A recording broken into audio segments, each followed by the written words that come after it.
ministre, madame la rapporteure, mes chers collègues, le Sénat a terminé ce samedi l'examen du budget de la sécurité sociale qui prévoyait un article 50 sur les travailleurs des plateformes. Voici que nous sommes sollicités à nouveau avec ce texte sur la représentation des travailleurs indépendants. Tout d'abord, et sans répéter Pascal Savoldelli qui a présenté la motion d'irrecevabilité, je tiens à mon tour à regretter le recours du Gouvernement aux ordonnances pour légiférer sur le dialogue social des plateformes numériques.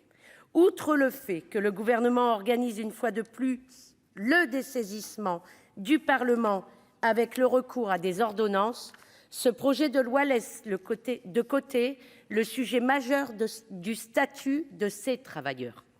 Ce projet de loi propose d'instaurer un cadre de dialogue social pour les travailleuses et les travailleurs des plateformes, mais uniquement des plateformes de mobilité comme les chauffeurs VTC et les livreurs de repas.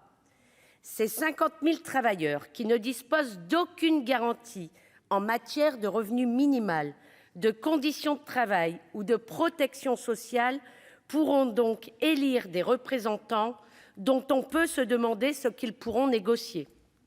Ce texte vise à sécuriser le modèle économique des plateformes et à éviter le risque de requalification salariale devant le juge en renforçant le critère d'indépendance. Une position en totale opposition, faut-il le rappeler, avec la jurisprudence de la chambre sociale de la Cour de cassation qui, dans des arrêtés du 28 novembre 2018 et du 4 mars 2020, a reconnu respectivement la qualité de salarié à un livreur de la plateforme Take It Easy et à un chauffeur Uber.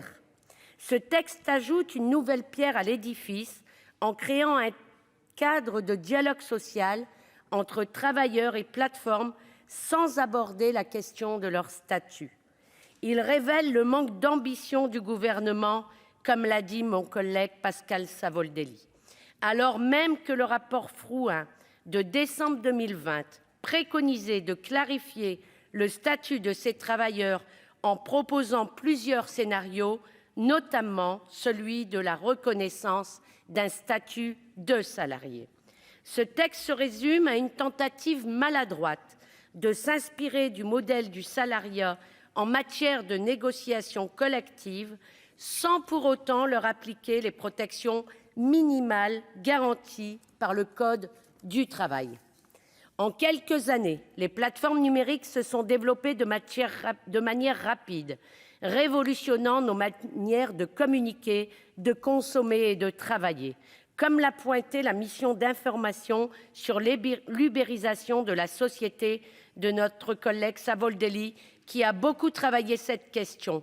Mais bon, à quoi bon travailler puisque vous faites sans cesse des ordonnances et passez à la trappe le travail des parlementaires. Le modèle économique des plateformes reste fragile, en reposant principalement sur la possibilité de mobiliser des travailleurs pour un coût social bien moindre que l'emploi des salariés. Comme l'avouait un représentant des plateformes de mobilité lors des auditions sur ce texte devant l'Assemblée nationale, nous ne sommes pas profitables, nous sommes à la recherche d'un modèle économique. Triste aveu d'un système économique qui précarise des milliers de travailleurs sans pour autant atteindre la prospérité. Ces constats appellent à une régulation des plateformes numériques, permettant d'éviter la recherche permanente par celles-ci du dumping social.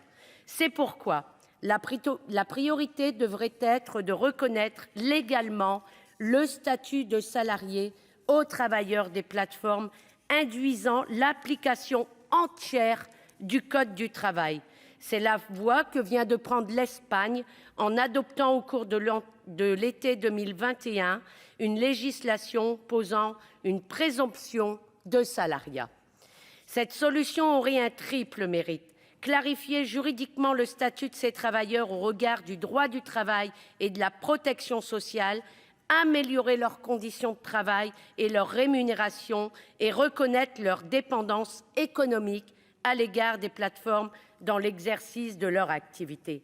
Pour l'ensemble de ces raisons, notre groupe votera contre ce projet de loi de ratification et ce projet de loi d'habilitation. La parole